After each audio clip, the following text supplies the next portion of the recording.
Hey, everybody, and welcome back to Christopher Garza Real Estate News. It's been a pretty busy week. Honestly, it's been a pretty busy month when you compare it to last year, that is. We're still short a lot of homes at the moment in King County. And the areas that I talk about, which stats are all going to be residential, you'll see later on, I'll talk about new construction as well as residential. But there's no condominiums that are going to be in these statistics. So, before we get started with that, if you wouldn't mind smashing that subscribe button and go ahead and give a like down there, really does help the algorithm out. And it's really just no selling on this channel, just great information for people who do live in these areas. So with the 7-day numbers, and a lot of these are actually going to be new construction homes, which is the topic of what we're talking about today. New construction being a lot more of the homes that are being sold out there. And there's lots of reasons for that. Main one is King County really pushing for zoning and residential to increase kind of more capacity to, per acre, per half acre. So depending on egress and egress, you're going to have, I'm sorry, ingress and egress, you're going to have a little bit more room to actually build out, put 3 townhomes, 4 townhomes per lot.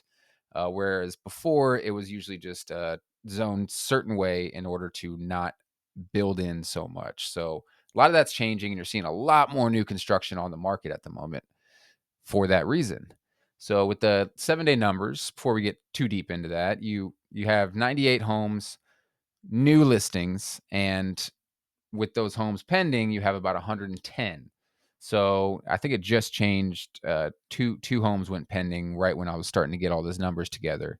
But yeah, as of an hour ago, it was 110. So now a little over one home coming off the market for every home going on the market.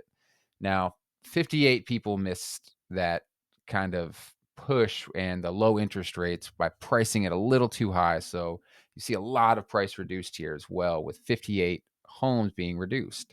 So, what am I talking about with interest rates and a push? You're seeing a lot of homes coming off the market right now and with this past week, just because the interest rates are starting to go down a little bit more and getting closer to that 7. We're at 7.02.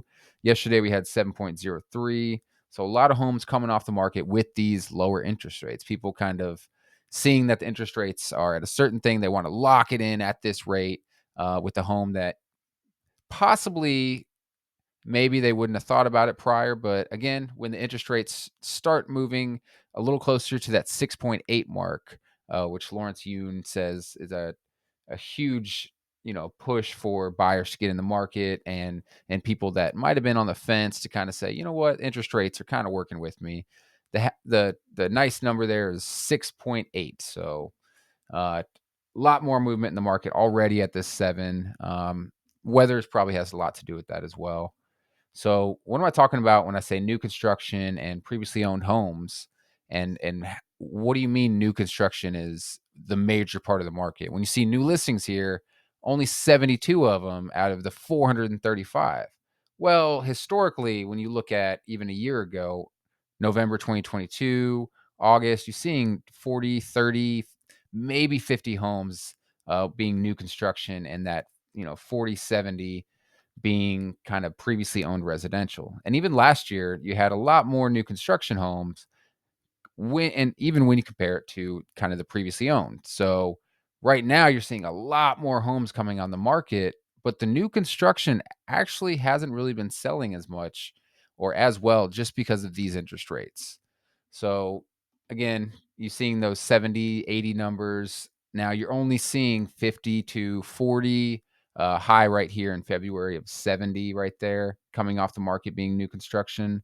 So even though there are a lot of new constructions going on the market, and those stats only show the new listings as well as what we're seeing here, the pending in the last 7 days, there are a lot more homes that are actually on the market right now that are new construction as opposed to your previously owned homes.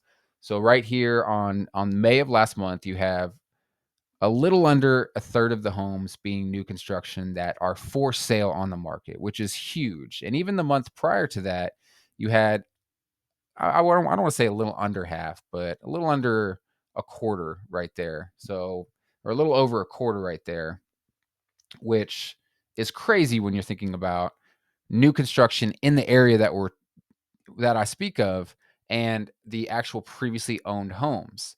Again, a lot of that has to do with zoning changes and investors seeing, or even builders coming in and seeing a lot of potential when you have larger lots that are for sale, and then the ability, depending on how you can get cars in and out, to actually build up more homes within that, and then make their profit, as well as really help out with this housing shortage that we're having right now in King County.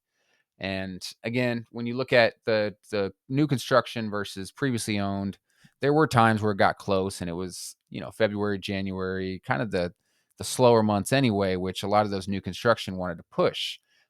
Makes more sense. You're not having to uh, certain timelines. If you did want to move into the house for the holidays, you're not having to wait for that other person to, possibly move all their stuff out, or whatever situation the seller of that home is in.